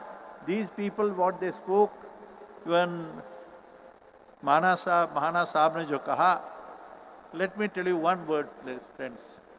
It is not a play of words. ये शब्दों का खेल नहीं, ये दिल से आती है. It's a passion and the fire in their belly that makes them to speak. And that's the real message. पहले जन्म का नाता होता है. मेरा पठान बेटा यहाँ पे, कोई लोग है सामने. It's all relationship. Please try to understand. It has been said that this, इसको भाई no architect, no planner, no designer, concept कहाँ से आया, कैसे हुआ, बड़ी लंबी कहानी है. बट मैं एक बताना चाहता हूँ कि today speakers including the chief guest honourable speaker Mahana sahab, everybody was speaking with the passion and the fire in their belly. उनके मन में एक भावना है, जिद है, and they have a sense of commitment, honesty and integrity पूरा. पीस ऑफ माइंड की बात करते हैं, लेकिन मैं बहुत गौर से सुन रहा था. They had used a very great words of admiration for whatever has come up here. It is not individual's mission. It's an outcome of the blessings of Sant Gyaneshwar and Sant Tukaram, I always say. And Sant Gyaneshwar to Einstein, ये journey है, ध्यान में रखो. इसके पीछे बहुत मकसद है भाई. आपको सीखना है, मेरे स्टूडेंट्स को. Please try to understand who you are. आपके माता पिता की अपेक्षा क्या है? What is the expectation of your mother and father? What do they want really from you? ऐसी सारी बहुत बातें सीखने को मिली. ये स्टैच्यूज की तरफ देख लो भाई एक बार. If you come late in the evening alone with a dim light all over and stand before any of the statues of the greatest saints and the prophets and the men of religion and men of spirituality. Spirituality का मतलब अंधश्रद्धा नहीं. ये अध्यात्म अपनी भाषा में, it's not a blind faith. There is a confusion. The people have misunderstood possibly that this is a religious one, and कोई religion हो, all religions are true and equal, and they speak the same words of wisdom. They speak the same words of the truth. Vivekananda ने कहा, religion is nothing but to perform your duty. Duty towards your mother, the father, the family, the society, the nation and the whole world. World as one family. कितनी सुंदर भाषा है. मैं इनको धन्यवाद देता हूँ, आपको भी धन्यवाद देता हूँ. लेकिन मेरा और एक फर्ज है. Can you take your seats please? Please. Roham and our another friend आए का नहीं? रोहम, या कभी कभी गलती हो जाती है. तेरा बोलो. Come here. इकडे राहुल काही शाल घे जरा. मी मुद्दाम, because I had forgotten and some or the other. These are the two great men. He is Roham from our institution, and he is, I don't remember his name, but these are the two who are the makers of the statue that you are seeing here in the campus. Give them the big applause. ये कला या संगीत, it is said संगीत की साधना से ईश्वर दर्शन होता है. कहावत क्या है? लता मंगेशकर के नाम पे यहाँ जो संगीत एकेडमी बनी वैश्विक, इसका चिंतन है ईश्वर कोई चीज है. Is there a God? मेरे गुरुजी सुरेंद्र बारलिंगे वो ईश्वर को मानते नहीं थे. देखो मजे की बात है कि God Surendra Barlinge, who is my teacher, my guide, my guru, and who made this possible, वो भगवान पे विश्वास नहीं करते थे. और मुझे हमेशा बोलते हैं, विश्वनाथ तू मेरे पीछे मत आओ भाई, मैं ईश्वर की कल्पना मानता ही नहीं. कहाँ है गॉड, कहाँ है ज्ञानेश्वर, ऐसी बातें करते. लेकिन ध्यान में रखना, वो एक बड़े कर्मयोगी थे. और जब कोई कर्मयोगी होता है जैसे ये लोग हैं, उसको मंदिर में जाने की जरूरत शायद नहीं हो सकती. भगवान की मूर्ति होती है पाषाण की, और उसी मूर्ति का मंदिर भी बनता है पाषाण का. पाषाण देव पाषाण पायरी पूजा एकावरी पाय ठेवी. हे संत तुकाराम का वचन आहे. भाई शांती परते नाही सुख एर अवघेची दुःख म्हणून शांती धरा उतराल परितरा. माझी अशी रिक्वेस्ट आहे सर्व विद्यार्थ्यांना आणि शिक्षकांना, थोडंसं या दिशेने चिंतन करा. आणि विवेकानंदाने म्हटलेलं ते भवितव्य भविष्य विश्वगुरूची भाषा संपूर्ण जगाला सुख समाधान शांतीचा मार्ग दाखवण्याचं दायित्व.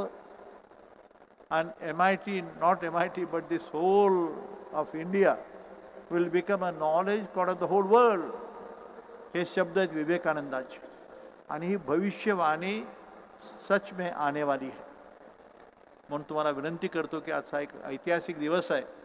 मी इथे आलेल्या सर्व पाहुण्यांचे मनापासून आभार मानतो, आपल्याला धन्यवाद देतो आणि पुढच्या दिशेने आपली वाटचाल कशी असावी जीवनाची हे ठरवण्याचा हा क्षण आहे. इतिहास बघा, पहा सर्वांचं. इथं बाबा बुल्लेशाचा स्टॅच्यू आहे, फार मजेशीर आहे. इथं नीट बघून घ्या. हे प्रत्येक पुतळ्याच्या समोर उभं राहा आणि एकटे येऊन बोला रे. Coming, seeing the dome is one aspect, observing, understanding and then understanding the truth behind. और उसके बाद में है एक्सपीरियंस करो भाई, अनुभूति होती है. So you have to experience the truth. Then only you can understand what is the energy behind. And that has been the mission which Mother India stands for. And I am very happy that because of Lord Christopherson and these people, my friend Ashok Joshi, we have been coming together to promote this culture of peace. The installation of this statue, who are all Vaishnavites. मला आनंद असा आहे की हे सर्व वारकरी येतो, यांचं जीवन हे वारकऱ्यांचं जीवन आहे. तपासून पहा. प्रेम, आदर, त्याग, समर्पण सगळे शब्द बाजूला राहतील, पण मला जेव्हा कळलं की सर्व वारकरी जमात आहे, वारकऱ्यांची सर्व लक्षणे यांच्यामध्ये आहेत आणि म्हणून त्यांना पुन्हा एकदा धन्यवाद. यांना दिलं करणार राहुलला मी प्लीज त्यांच्याकरता टाळ्या वाजवा प्लीज.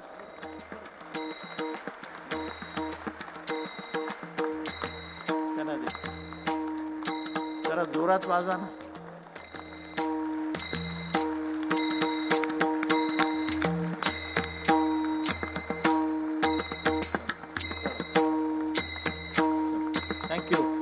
थँक्यू राहुल, धन्यवाद. चला चल रे, मला बसायचं.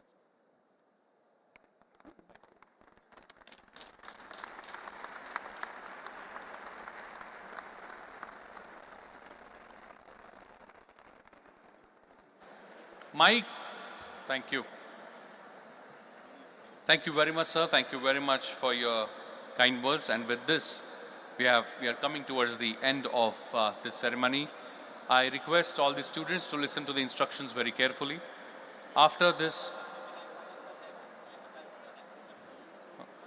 I request students to listen to the instructions carefully.